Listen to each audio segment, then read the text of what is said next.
When the COVID crisis came, the financial sector spoke about business survival. But this time round, the debate on persistent high lending rates has returned. The biggest culprit, as identified by the seminar organized by Bank of Uganda, is government policy.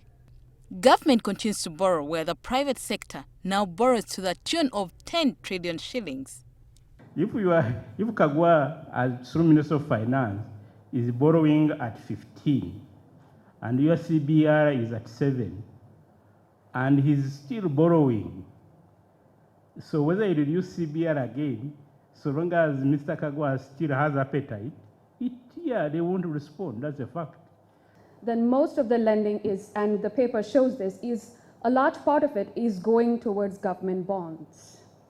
Ugandan government bonds yield at least double than their counterparts in SADC and East African countries. So, as long as policy does not change for government to stop or drastically reduce domestic borrowing, interest rates will not go down.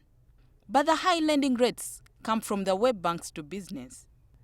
And the conclusion that the paper has, and we agree with, is that operating costs are very high. They're at close to 60% for banks, and they're putting a pressure on the interest rate spreads. On average, for every 100 shillings a bank makes, 50 goes to the cost, and this is partially carried by the borrower.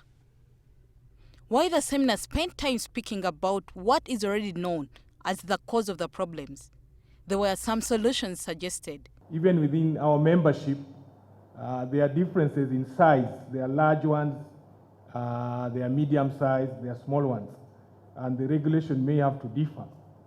So I think that one requires decomposing and perhaps categorizing. How do we deal with large, medium, and small than a general rule applying across? Introduction of more development banks and ultimately finding long-lasting ways by which to reduce the cost of operating banks, besides lending more to productive sectors of the economy, were some of the solutions suggested. Rachel Nabisubi, NTV Business.